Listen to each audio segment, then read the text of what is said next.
Betsy gospel family presents కృపాశ్వకరణి కృపవార్త.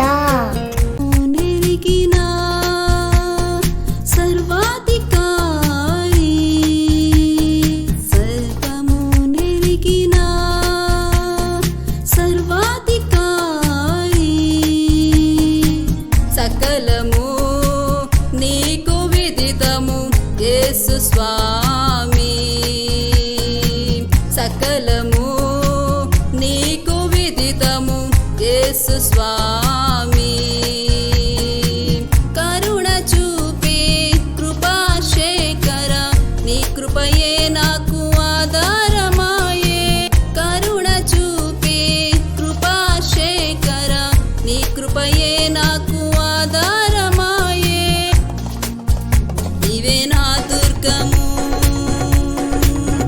నీవే నా శైలము, నీవే నా శృంగము, నీవే నా ధైర్యము. నీవే నా దుర్గము, నీవే నా శైలము, నీవే నా శృంగము, నీవే నా ధైర్యము.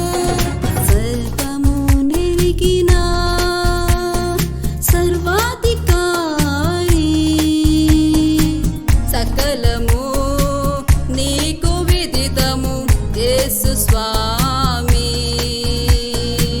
సకలము నీకు విదితము యేసు స్వామి.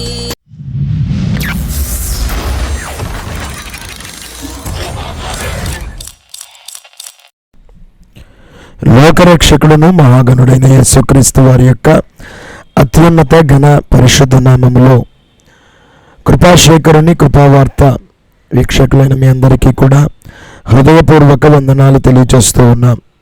ప్రియులరా, ఈరోజు మరి ఇంకొక అంశముతో మన యొక్క ఉదయకాల ధ్యానమును ప్రారంభిద్దాం.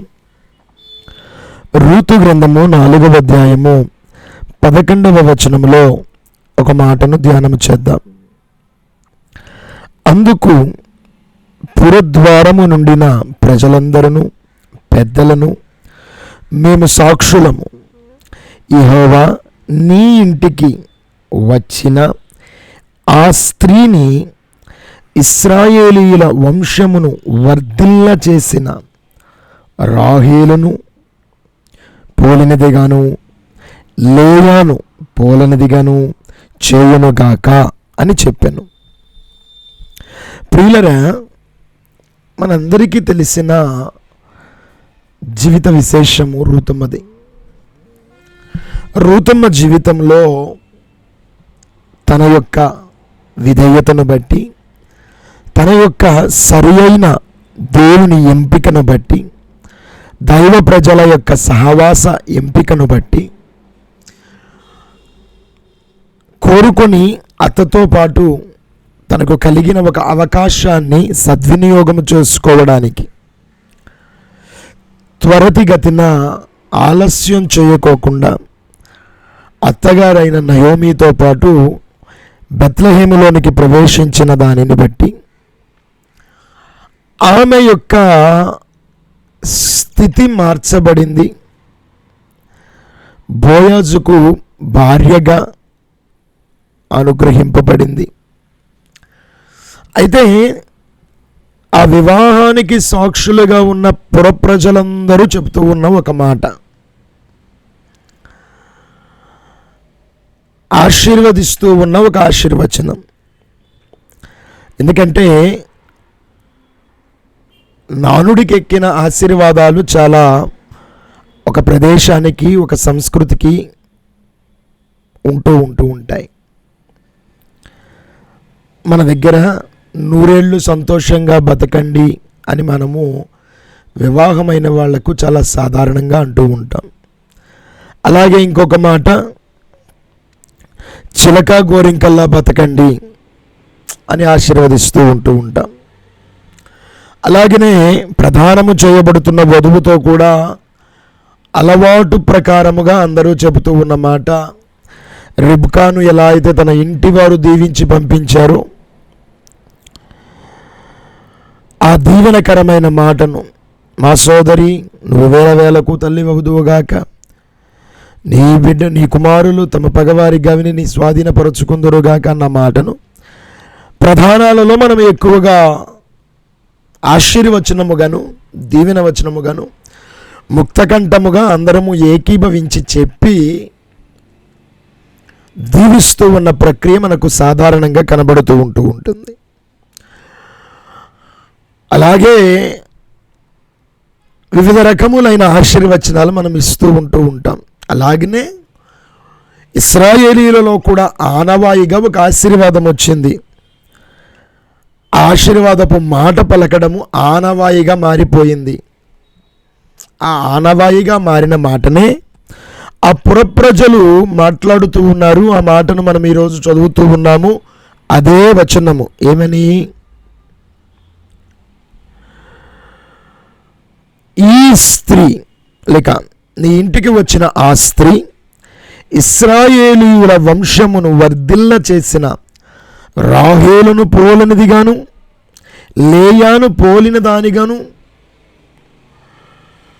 ఒకసారి ఆలోచించండి ప్రియులరా. దేవుడు చేయాలి అని ఆశీర్వదించారు, కరెక్టే. కానీ దీవెనే ఒక గొప్ప పాఠాన్ని నేర్పే విషయంగా ఈరోజు మనకు కనబడుతుంది. అదేమిటండి అని అంటే, ఎంట మొదట పుట్టినది లేయా. ఎలా, ఎవరికి, ఎందుకు, ఎట్లా అప్పగించాలో తెలియని లేయాని మోసముతో వంచించి యాకోబునకు అంటగట్టాడు మామ అయిన లాబాను. ఒక మాటలో చెప్పాలి అని అంటే, మోసగించాడు అని అనడం కంటే మభ్యపెట్టి తన యొక్క బాధ్యతను, బరువును దించుకోవడానికి ప్రయత్నం చేశాడు. యాకోబు రాహేలును ప్రేమించిన దాన్ని బట్టి మరి ఇంకొక 7 సంవత్సరాలు కొలువు చేశాడు.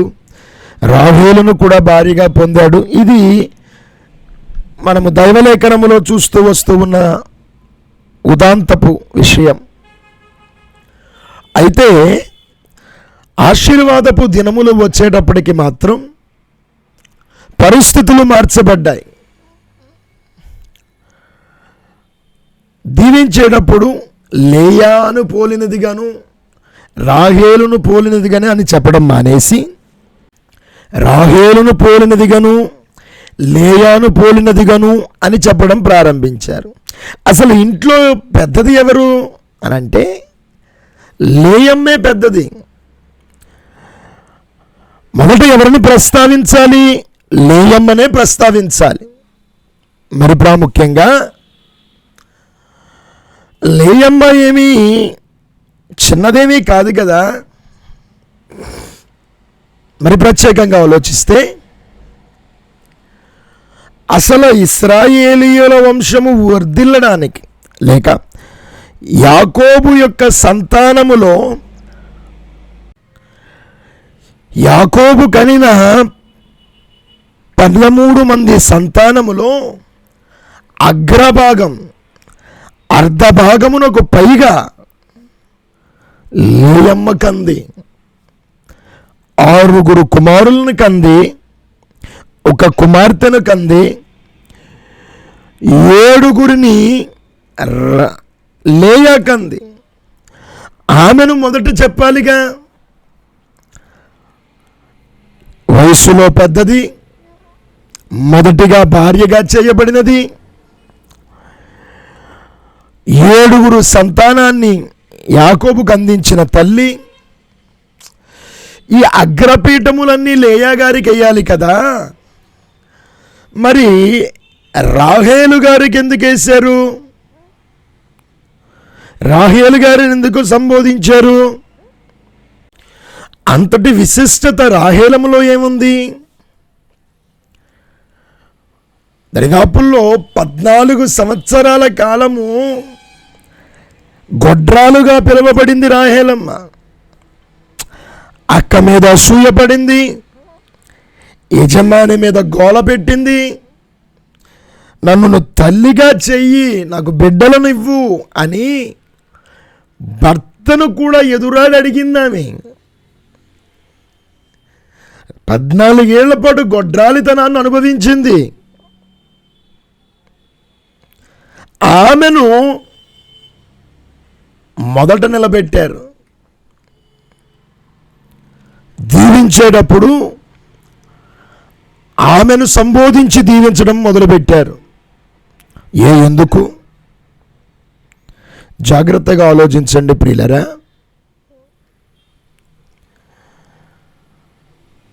కొన్ని సందర్భాలలో దేవుని ఆశీర్వాదం నీ బ్రతుకులో ఆలస్యం అవుతూ ఉంటే నువ్వు ఆ ఆలస్యాన్ని బట్టి కలత చెందుతూ ఉంటావేమో, ఆ ఆలస్యాన్ని బట్టి దిగులు చెందడం మొదలుపెట్టావేమో, ఆ ఆలస్యాన్ని బట్టి నీరసించిపోతూ ఉన్నావేమో. అయితే దేవుడు ఒక విషయాన్ని గుర్తు చేస్తూ ఉన్నాడు. నీ బ్రతుకులో నీకు జరుగుతూ ఉన్న ఈ ఆలస్యము ఆశీర్వాదకరమైనదిగా దేవుడు వివరిస్తున్నాడు. యెషయా గ్రంథము 30వ అధ్యాయములో మాట్లాడుతూ, మీ యందు దయచూపవలననే నేను ఆలస్యము చేయుచున్నాను అని ఆయన మాట్లాడుతూ వస్తూ ఉన్నాడు. ఒక విరిగిపోయిన, నలిగిపోయిన, బద్దలైపోయిన బ్రతుకును దేవుడు దీవెనకరముగా మార్చాలి అని అనుకుంటున్నాడు. చూస్తే ఈ సంబోధన ఎవరి కొరకు ఇవ్వబడింది? రూతమ్మకి ఇవ్వబడుతూ ఉంది. ఈ ఆశీర్వాదం రూతమ్మకి ఇస్తున్నారు. దేవుని చేత తృణీకరింపబడిన, శపితముగా ఎంచబడిన, ఇశ్రాయేలీయులలో చేర్చబడడానికి యోగ్యత లేని జనాంగము మధ్య పుట్టిన రూతమ్మను భర్తను పోగొట్టుకుని వైధవ్యపు బాధను అనుభవిస్తూ గమ్యమేమిటో తెలియక ఏదేమైనా నా అత్తతో పాటు నేను ఉండాలని ఒక నిర్ణయంతో వచ్చిన నలిగిపోయిన బ్రతుకులో ఉన్న రూతమ్మతో మాట్లాడుతూ ఈ వచనాన్ని తెలియజేస్తూ అంటున్నారు. తరములకు దీవెన అందించగలిగిన, తరతరాలు పేరు చెప్పి దీవించగలిగిన స్థాయిలో రాహేలమ్మను నిలవబెట్టిన రీతిగా రూతమ్మను దేవుడు నిలవబెట్టాలని వారు ఆశపడుతున్నారు. అదే దీవెనను తెలియచేశారు. అయితే ప్రియులరా, కొన్ని క్లుప్తమైన మాటలు నేను ఈ వచనము గురించి మాట్లాడి రాగల దినములలో కొన్ని మాటలు దీని గురించి మనము ధ్యానములోనికి తీసుకుందాం. రాహేలమ్మ జీవితము ఎలా వర్ధిల్లేదిగా మారింది అనేది ఈరోజు మనం ప్రస్తావించుకుందాం. రేపు రాగల దినాలలో క్లుప్తముగా కొన్ని మాటలు అసలు ఎందుకు రాహేలమ్మ జీవితం మారింది అన్న విషయాన్ని చూద్దాం. ఒక దీవెన వచనాన్ని చెప్పి నేను ఈ పూట ధ్యానాన్ని ముగిస్తాను.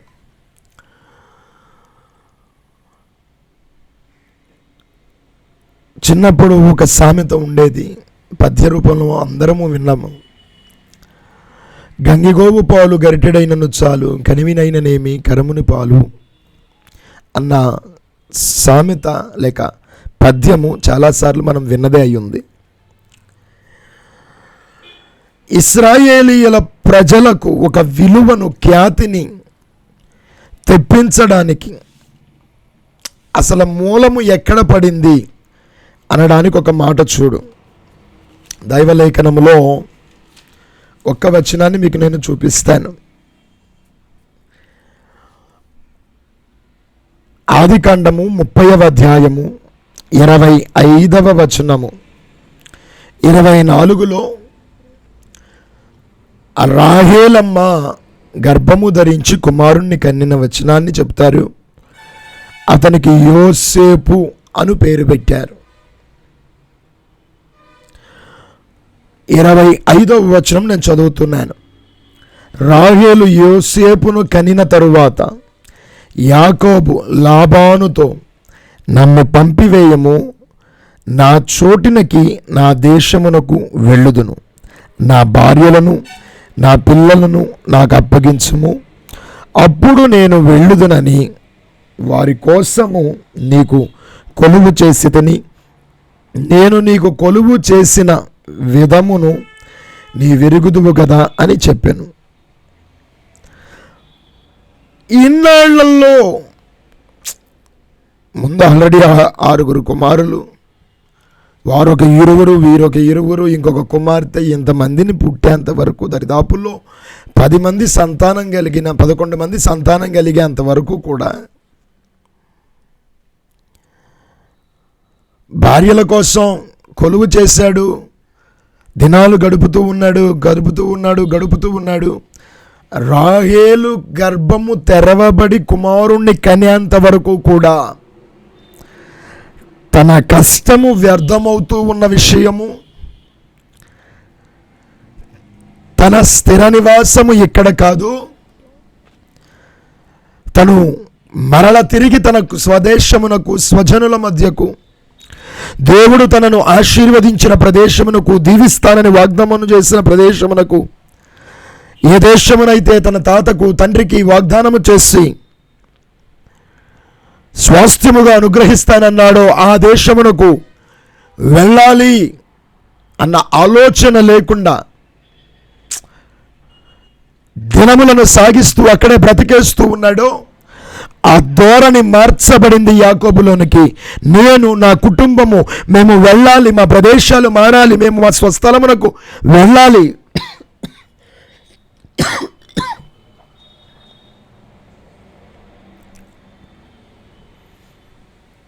నా చోటుకు, ఇన్నాళ్ళు నేను ఇక్కడ బ్రతుకుతున్నా, ఇది నా చోటు కాదు, ఇది పరాయి స్థలం అయిపోయింది, నేను నా చోటుకు వెళ్ళాలన్న బుద్ధి యోసేపు పుట్టిన తరువాత వచ్చింది. అదే యాకోబు దీవెనకు మూలముగా ఎంచబడింది. కొన్నిసార్లు అంటారు, మరి ఈ సామెత కొన్నిసార్లు వింటూ ఉంటాం, బిడ్డొచ్చిన వేళ గుడ్డొచ్చిన వేళ అని అంటారు. ఇళ్లల్లో కూడా కొంతమంది యొక్క ఉనికిని దేవుడు ఆశీర్వాదకరంగా చేస్తూ ఉంటాడు, దీవెనకరంగా చేస్తూ ఉంటాడు. అలాంటి ఒక దీవెనకరమైన ఉనికిని చూపిస్తూ ఉన్నారు తెరవబడిన రాహేలు గర్భము. రాహేలు గర్భము తెరవబడుట యాకోబుకు దీవెనగా మారింది. రాహేలు గర్భము తెరవబడుట యాకోబు వర్ధిల్లడానికి కారణమయ్యింది. రాహేలు గర్భము తెరవబడుట యాకోబు యొక్క స్థితికి, పురోగతికి, తన స్వస్థలపు ధ్యాసకు పునాదిగా మారింది. మరి ఇంతకుముందు పుట్టిన వాళ్ళు అప్పుడంతా ఈ బుద్ధి రాలా, ఈ ఆలోచన రాలా. కాబట్టి యాకోబు తన మార్గములోనికి వెళ్ళడానికి, యాకోబు మార్పు చెంది ఇశ్రాయేలుగా అవ్వడానికి మూలము వేయబడిన తొలి స్థలము ఏదన్నా ఉంది అని అంటే అది రాహేలు గర్భము తెరవబడుటయే. కాబట్టి రాహేలు గర్భము తెరవబడుట మా వంశముల దీవెనకు కారణమైందని ఇశ్రాయేలీలు గ్రహించారు. కాబట్టే సంబోధించడములో ఆమెను సంబోధించడం ప్రారంభించారు. ఇన్నాళ్ళు నీ ఇంట్లో ఏ కార్యమైతే నిలిచిపోయిందో, ఆలస్యమవుతుందో, ఆ కార్యము ప్రారంభిస్తే నా దేవుడు ప్రారంభించిన ఆ కార్యము మొదలవడము తోడనే పువ్వు పుట్టగానే పరిమళించిన రీతిగా ఆ కార్యము ప్రారంభమవ్వగానే నీ ఇంట జరగవలసిన పెనుమార్పులకు నా దేవుడు హేతువ పలుకునుగాక. కార్యపు నెరవేర్పు జరుగుట ప్రారంభమవునుగాక. ఆలోచించు. దాన్ని బట్టి నువ్వు తృణీకరింపబడుతున్నావేమో.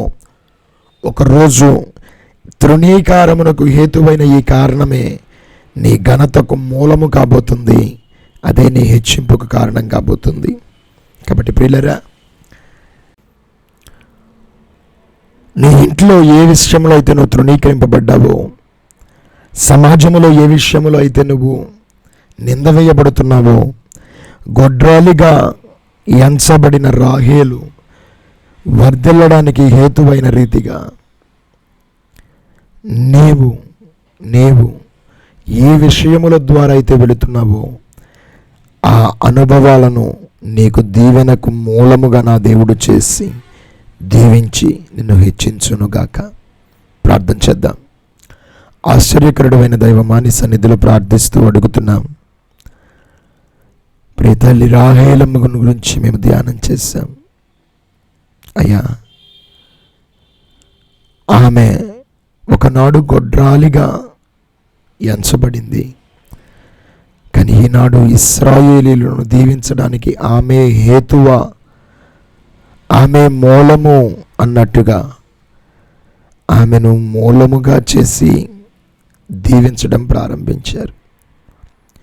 మా బ్రతుకుల్లో కూడా కొన్ని కార్యాలు ఆలస్యం అవుతున్న దాన్ని బట్టి నిందించబడుతూ అనేక మంది చేత మేము హెచ్చరింపబడుతున్నామేమో, అవమానించబడుతున్నామేమో.